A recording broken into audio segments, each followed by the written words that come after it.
check and balance dalam sistem ketatanegaraan Indonesia. Pengalaman ketatanegaraan Indonesia menunjukkan bahwa banyaknya penyimpangan kekuasaan pada masa lalu secara yuridis disebabkan oleh besarnya kekuasaan presiden yang diberikan oleh Undang-Undang Dasar 1945 yang sebelum amandemen. Sesuai ketentuan Undang-Undang Dasar 1945, presiden memiliki kekuasaan yang sangat luas. Di samping kekuasaan di bidang eksekutif, presiden juga memiliki kekuasaan di bidang legislatif dan yudikatif. Analisis ketatanegaraan menunjukkan bahwa Undang-Undang Dasar 1945 membawa sifat eksekutif heavy. Artinya, memberikan bobot kekuasaan yang lebih besar kepada lembaga eksekutif, yaitu presiden. Salah satu kelemahan dari Undang-Undang Dasar 1945 sebelum amandemen adalah tidak adanya mekanisme check and balance. Presiden menjadi pusat kekuasaan dengan berbagai hak prerogatif. Selain menguasai bidang eksekutif, presiden memiliki setengah dari kekuasaan legislatif yang dalam praktiknya presiden juga menjadi ketua legislatif. Dalam kegentingan yang memaksa juga berhak mengeluarkan perpu tanpa kriteria yang jelas tentang apa yang dimaksud kegentingan yang memaksa.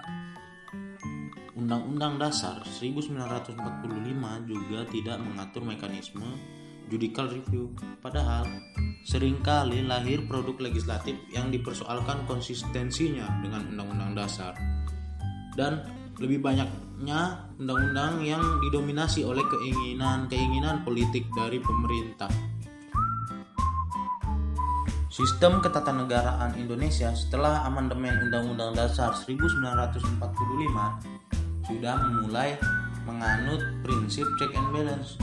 Prinsip ini dinyatakan secara tegas oleh MPR sebagai salah satu tujuan perubahan Undang-Undang Dasar 1945, yaitu menyempurnakan aturan dasar penyelenggaraan negara secara demokratis dan modern melalui pembagian kekuasaan, sistem saling mengawasi dan saling mengimbangi yang dan transparan.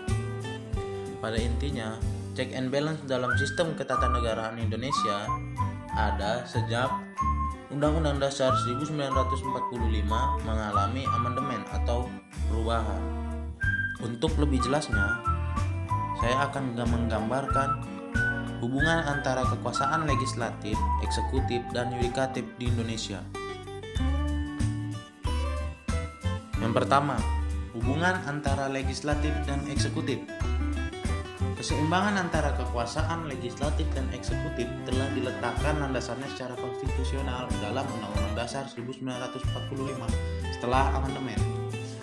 Undang-Undang 1945 hasil amandemen tidak lagi menempatkan lembaga MPR sebagai lembaga tertinggi negara yang memilih presiden dan wakil presiden. Artinya, tidak ada lagi lembaga dalam negara yang memiliki posisi di atas lembaga yang lain. MPR bukan lagi berada di atas presiden, dan presiden bukan lagi mandataris MPR yang kedudukannya sangat tergantung pada MPR.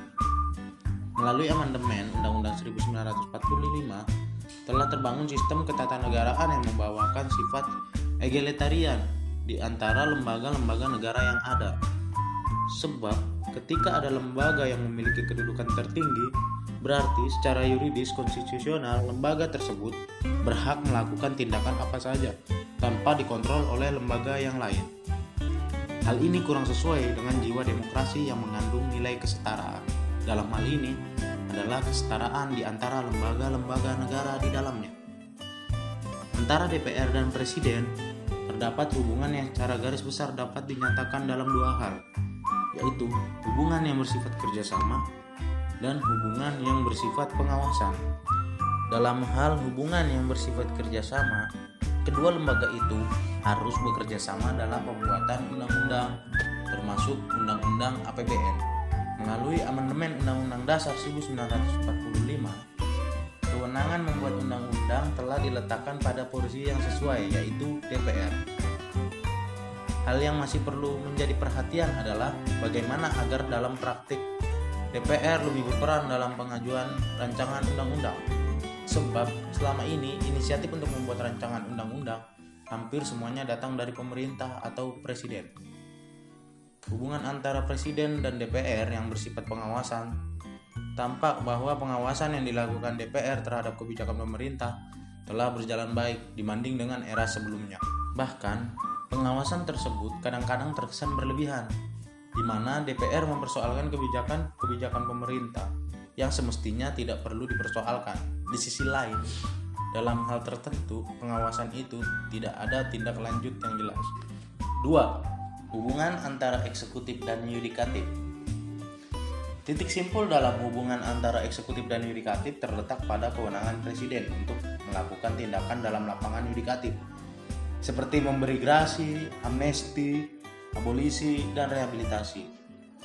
Amandemen Undang-Undang Dasar 1945 juga telah memberikan landasan bagi terwujudnya keseimbangan itu, di mana untuk memberi grasi dan rehabilitasi Presiden harus memperhatikan pertimbangan Mahkamah Agung, dan untuk memberikan amnesti dan abolisi harus mempertimbangkan pertimbangan DPR. Hal ini merupakan pengurangan atas kekuasaan Presiden menurut Undang-Undang Dasar 1945 sebelum amandemen, yang sering dikatakan sebagai kekuasaan yang terlalu berat pada eksekutif. Yang ketiga, hubungan antara legislatif dan yudikatif. Hubungan antara legislatif dan yudikatif terkait bagaimana keberadaan dua lembaga itu berperan mewujudkan sistem perundang-undangan yang isinya tidak bertentangan dengan peraturan yang lebih tinggi. Undang-undang sebagai salah satu bentuk peraturan perundang-undangan adalah produk lembaga legislatif.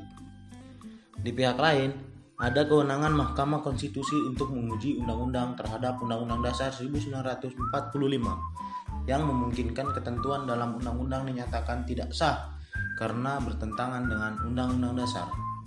Ini berarti Mahkamah Konstitusi juga memiliki kewenangan di bidang legislatif dalam pengertian negatif atau negative legislation. Dengan adanya kewenangan tersebut, dalam proses pembentukan dan perumusan materi atau substansi undang-undang, DPR dan Presiden harus mewaspadai kemungkinan adanya judicial review dari Mahkamah Konstitusi.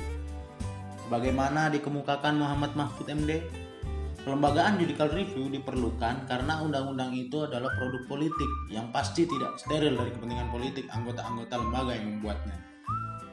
Produk politik bisa saja membuat isi yang lebih syarat dengan kepentingan politik kelompok dan jangka pendek yang secara substansial bertentangan dengan peraturan yang lebih tinggi hierarkinya. Persoalan yang muncul dalam hal ini adalah seberapa jauh kewenangan Mahkamah Konstitusi dalam rangka menguji undang-undang terhadap Undang-Undang Dasar.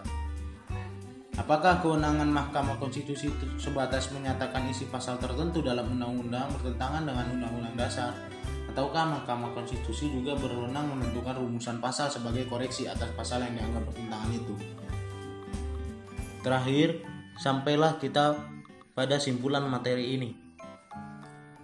Upaya mewujudkan check and balance dalam sistem ketatanegaraan Indonesia telah dilakukan melalui amandemen Undang-Undang Dasar. Tidak ada lagi lembaga yang diposisikan sebagai lembaga tertinggi negara. Melalui amandemen tersebut, Presiden dipilih secara langsung oleh rakyat sehingga memiliki kedudukan yang kuat. Kewenangan utama membuat undang-undang ada pada DPR walaupun persetujuan Presiden diperlukan. Ketika rancangan undang-undang telah disetujui oleh DPR bersama pemerintah, tetapi sampai batas waktu 30 hari tidak disahkan oleh Presiden, maka rancangan undang-undang itu sah menjadi undang-undang dan wajib diundangkan. Undang-undang yang dibuat oleh DPR bersama Presiden dapat dikoreksi oleh Mahkamah Konstitusi melalui mekanisme judicial review.